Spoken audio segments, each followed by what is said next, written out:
Halo, willkommen, selamat datang di channel Dini. Halo semuanya.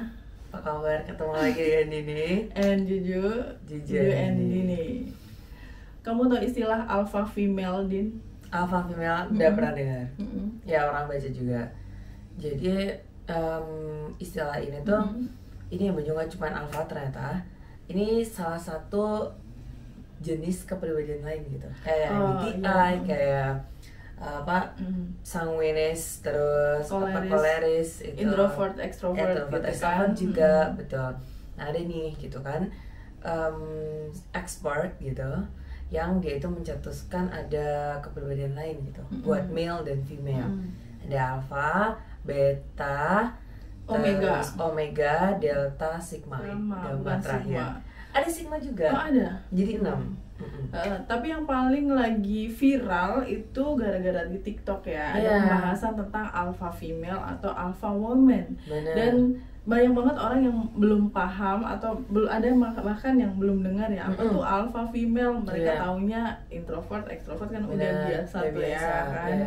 Nah, sekarang ada istilah alpha female, kemudian beta female, itu, omega female.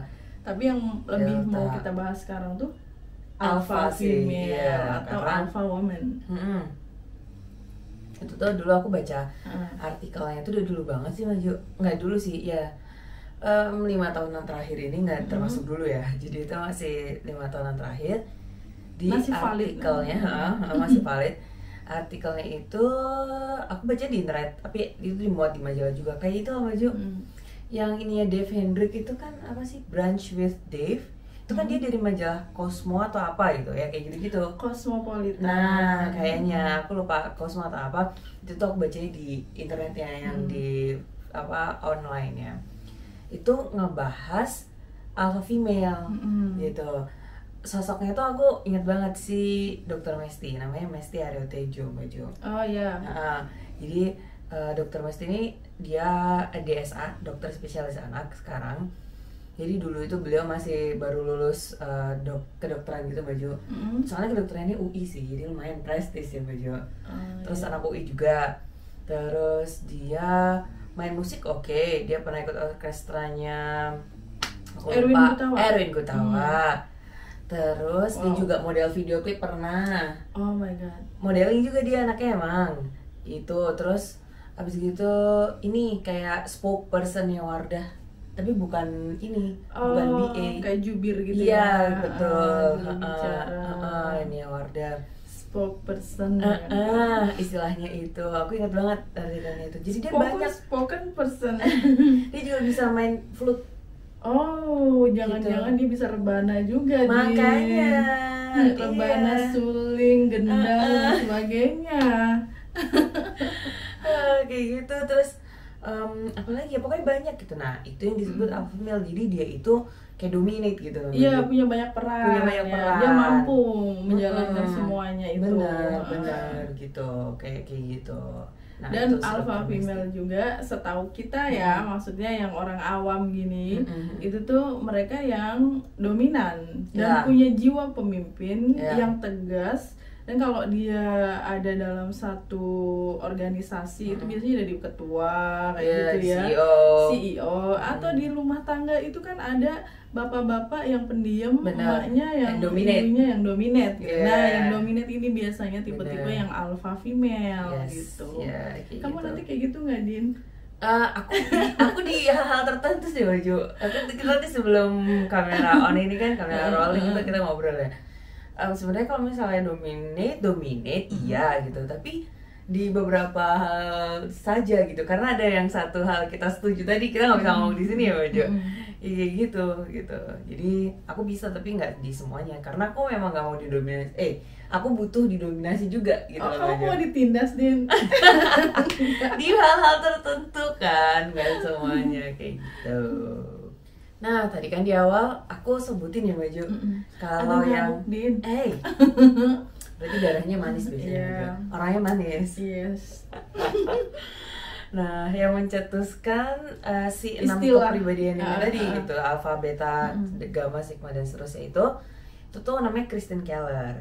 Ya, siapa dia? Din? Tetangga kamu, Din? Agak jauh baju di Amerika rumahnya. Di Amerika. Jauh banget. Ini apa sih, relationship expert? Iya, jadi kenapa teori Kristen ini muncul? Ini kenapa Kristen Keller ini relationship expert, iya, udah, domestic violence counselor yang mencetuskan alpha female. Oke, terus teori alpha beta dan seterusnya itu kan nggak cuma buat female baju itu buat male juga ada. Kenapa dia mengeluarkan itu? Karena dia tuh belum puas gitu dengan teori-teori yang ada sebelumnya. Kayak yang awal banget itu kan memang kepribadian itu kan ini ya baju bapak psikologi, iya. Bapak psikologi dunia. Betul, Sigmund Freud. Iya, Freud kan. Jadi Freud ini yang punya teori ego, super ego itu ya baju. Anak psikologi udah ngelotok nih ya. Aku dulu pernah dapat kan, cuman ya berapa SKS 3 kalau nggak 2 psikologi pendidikan tuh teman-teman. Aku juga ada tuh. Aku psikologi sastra masuk juga situ. Kan. Nah itu jadi di situ emang teorinya awalnya di situ ya baju. Terus ada teorinya Jung juga, Carl Jung dan seterusnya yang psikologi itu. Nah si Mbak Kristen Keller ini itu tuh mencetuskan kurang puas dengan teori-teori itu. Jadi kurang puasnya karena kalau dikaitkan dengan kondisi saat ini itu masih kurang relate mungkin ya karena terlalu lama teorinya Carl Jung dan juga Freud itu meskipun masih sangat kita gunakan ya, sangat bermanfaat. Citiran itu citasi. Masih disitasi sekarang. Tapi gitu. Mbak Kristen Keller ini masih bisa melihat saat ini tuh banyak banget perempuan yang mengalami ketidaksetaraan gender dalam keluarganya, dalam kondisi sosialnya, lingkungan sosialnya, yang akhirnya itu mereka memunculkan growing up, tumbuh ketika punya masa, ketika punya kekuatan power di sebuah tempat, mereka akan menjadi sangat dominan karena awalnya ditekan-tekan mulu gitu kan. Childhoodnya dia itu pas masa kecilnya dia itu kesetaraan gender itu timpang banget gitu. Sangat timpang dan itu membuat ketidakadilan gitu dalam dirinya, termasuk dirinya yang di press itu ditekan.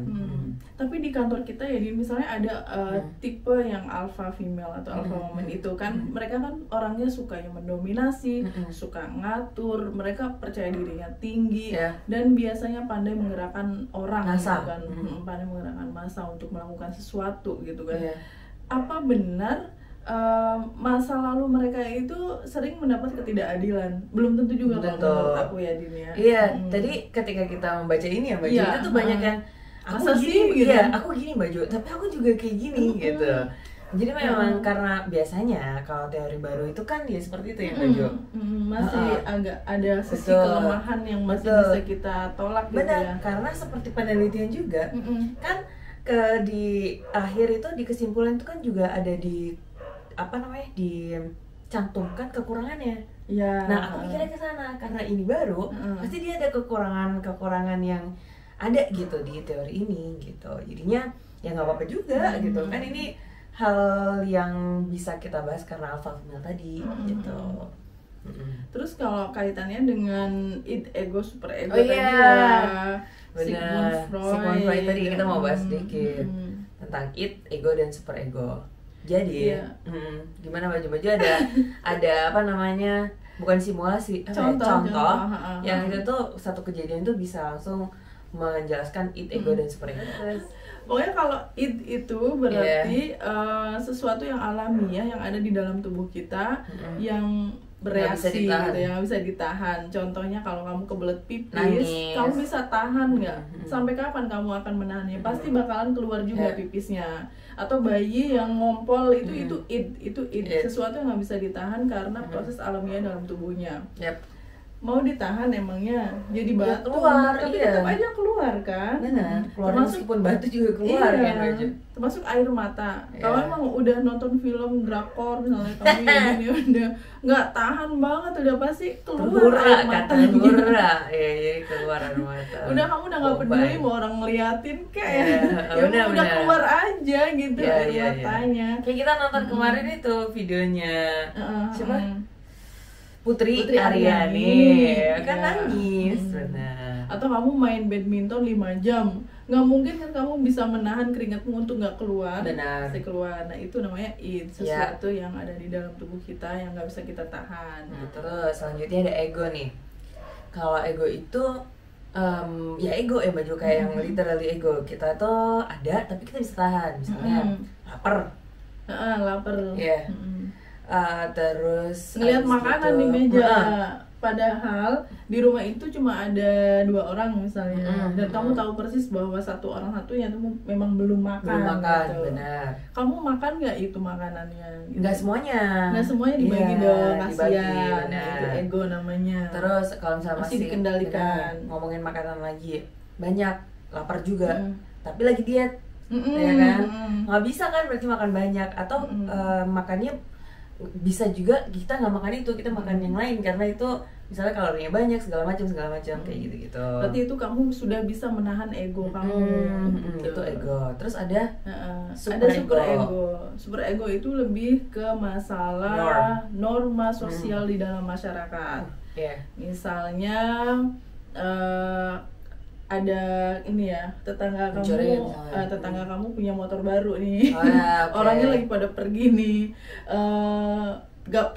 pagarnya itu kebuka gitu. Iya benar. Jadi pagarnya pendek dan nggak dikunci, terbuka, dan itu malam hari nggak ada yang lihat nih. Benar. Dan kamu lagi terlilit pinjol misalnya. Motor baru nih, ambil yuk gitu kan. Kayak gitu. Super ego itu berperan di situ. Kalau kamu ngambil, kamu bakalan mungkin nggak ada yang lihat, tapi bisa aja nanti di ujung jalan misalnya nanti ada yang lihat, malah kamu diteriakin gitu kan. Atau kamu nanti dilaporin polisi, nanti masuk penjara nih. Atau nanti kamu dicap sebagai maling seumur hidup kamu oleh masyarakat. Nah itu yang bikin super ego ya. Iya, itu yang main di area super ego. Betul. Berpikir bagaimana masyarakat melihat kita nantinya. Iya, gitu. sosial. Benar. Itu yang super ego. Terus ada contoh konkret nih Baju, satu kejadian. Terus akhirnya nggak jadi ngeri kan? Nggak jadi. Yang tadi itu yang terlambat, yang motor tadi itu loh Baju. Itu satu kejadian yang mencerminkan atau bisa 3 sekaligus ya, ego super ego. Misalnya kamu mau berangkat ke kantor, kamu terus idin ya nggak apa-apa. Kan emang aku anak motor Baju. Iya, oke, anak motor. Tapi bukan geng motor ya. Bukan. Temennya sama aja. Terus ya, jadi Dini itu misalnya ke kantor naik motor, terus kebelet pipis, ya macet. Bisa nggak ditahan? Mau ke pom bensin jauh masih. Mau ke kiri nggak bisa, udah ada kendaraan lain. Ke kanan nggak ada. Macetnya beneran macet nggak bisa. Hujan pula. Akhirnya si Id ini ya keluar, pipis ya di atas motor gitu. Terus untuk ego, yang contoh egonya, kalau kita nggak ngebut, kita nggak nyampe nih di tempat tujuan. Udah telat apa segala macam gitu kan, hujan apa gitu. Tapi mau apa gitu loh, kan nggak bisa. Berarti kita harus meredam ego. Jadi egonya tuh mulai bermain, ya nggak bisa. Tetap harus menunggu sampai yang depan jalan gitu. Yang depan jalan dulu, baru kita bisa nggak bisa main tabrak aja. Iya, main tabrak aja nggak bisa gitu. Nah super egonya juga di situ. Kalau kita nabrak yang di depan cuma biar dapat jalan, ya gimana, nanti pasti ditilang polisi. Betul, ditilang polisi merugikan orang lain diterakin orang lain juga malu, gitu kan. Malu ujung-ujungnya. Benar. Ini orang gila ya gitu. Namanya juga macet. Nabrak aja. Benar, itu norm yang ada di sosial kita kayak gitu. Betul. Jadi emang gila. Nah tadi kita ngomongin ego super ego udah panjang. Itu hubungannya dengan alpha female yang Baju. Yang alpha ini jadi si alpha female ini mainnya di ego gitu ya Baju. Iya, egonya lumayan tinggi. Iya, karena kan dia dominasi, ambitious, terus risk taker, dia maju aja. Risk taker itu dia mau mengambil resiko apapun itu dia berani gitu. Berani juga, dia nggak takut gitu kan. maju aja dia, ayo aja gitu. Tapi selain di ranah egonya tinggi juga, sebenarnya dia juga punya kecerdasan sosial yang baik. Dia masuk ke super egonya juga baik gitu ya, kayak bisa mengendalikan orang lain, bisa memimpin. Itu salah satu ciri orang yang punya kemampuan sosial yang baik gitu. Kan dia bisa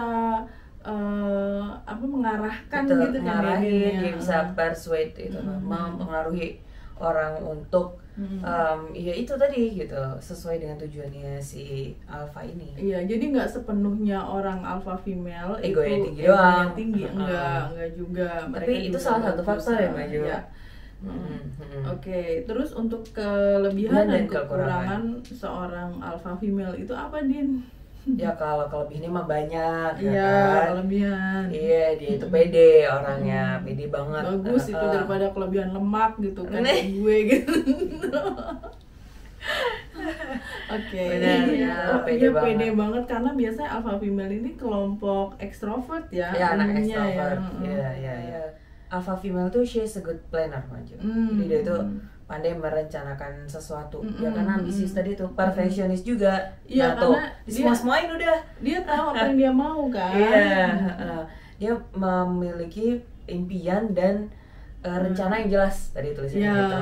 Berarti kalau rencanamu masih belum jelas, kamu bukan alpha. Iya emang gue mah go with the flow gitu kalau aku mah. Ikan mati dong. Maksudnya aku punya rencana tapi tidak yang harus strict. Ini apa segala macam perfection Terus biasanya mereka tuh mudah jadi sorotan deh. Oh iya. Karena mereka kan vokal. Betul. Vokal. Dia suka jadi pusat perhatian.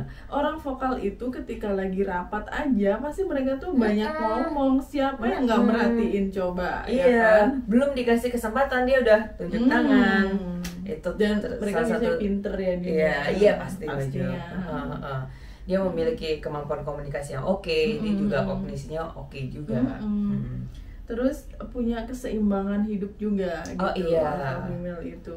Jadi itu dia mainnya di super ego tadi ya Mbak Jo? Iya, dia bisa di ego, bisa di super ego juga gitu. Tapi kekurangannya, dia gampang resah gitu. Resah dan gelisah. Jatuh cinta kali ya? Iya, itu lagi siapa aja? Nggak tahu kamu. Kamu kan yang penyonyo, dia kamu yang tahu dong. I don't know, itu cuma ini aja soal nyeplos aja. Itu dia gampang resah dan gelisah. 5L kali aja dia. Iya, apa tuh? 5L itu letih, lelah, lesu. Itu karena kurang duit kalau itu ya. Iya dong.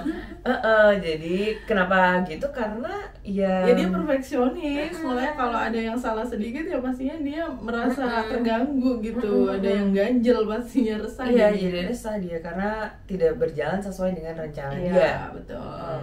Punya banyak orang yang gak suka sama dia gitu. Punya musuh, hater. Iya benar. Soalnya kan mereka risk taker ya, Din ya. Kalau hidupnya aman-aman aja ya biasanya nggak banyak musuh. Tapi kalau suka ngambil keputusan yang sedikit kontroversial misalnya, karena ambil resiko itu kan biasanya kontroversial kan. Itu ada yang suka, ada yang enggak. Terus tipe alpha female ini apakah cocok kalau dia menikah dengan alpha male misalnya? Cocok aja ya. Iya benar. Terus cocok aja. Karena kemampuan sosialisasinya baik, mungkin dia juga bisa menempatkan diri di rumah seperti apa, di kantor seperti apa gitu kan. Karena dia kan punya keseimbangan tadi itu yang maju. Dia bisa menyeimbangkan yang ego sama super egonya dia. Jadi gimana teman-teman, termasuk alpha female? Kalau tadi itu kita sempat bahas ya alpha female, terus sama beta, sama omega. Iya benar. Kalau aku lebih ke cenderungnya agak ke beta, tengah-tengah sih. Alpha juga iya, tapi nggak yang 100%. Terus abis gitu persen, terus yang beta juga nggak yang 100% beta. Jadi aku tengah-tengah antara alpha dan beta. Kalau baju omega 3. Itu minyak ikan deh. Minyak ikan. Aku lebih ke omega. Kalau di situ dijelasinnya ya, kalau alpha itu kan dominan, yang sosialisasinya bagus, dia kayak ekstrovert lah. Kalau beta itu lebih ke ambivert, ya bisa sosialisasi, bisa juga di tempat sepi, bisa kadang-kadang mendominasi, kadang-kadang enggak juga gitu. Nah kalau yang omega itu biasanya anak rumahan, ya introvert gitu. Nah, tapi yang nggak sama tadi, yang omega itu nggak punya ambisi. Nggak punya kalau di situ. Padahal saya berambisi. Orangnya ambisius juga sama. Jadi ada yang benar, ada nggak benar. Itu juga, tadi ya kan? kita bahas di awal ya Mbak Jo, karena yang tadi itu. Oke. Teman-teman. Mudah-mudahan ini bermanfaat buat teman-teman yang mungkin lagi nyari-nyari apa itu alpha female karena lagi viral banget kemarin ya. Atau juga bisa nambah ya Mbak Jo, nambah pengetahuan kalau ada tuh istilah kayak gini juga gitu. Ada istilah alpha, beta, omega, delta, sigma, dan gamma. Gamma, wow. Yaudah teman-teman, terima kasih sudah menonton. See you next time. Bye. Thank you for watching. Cheers.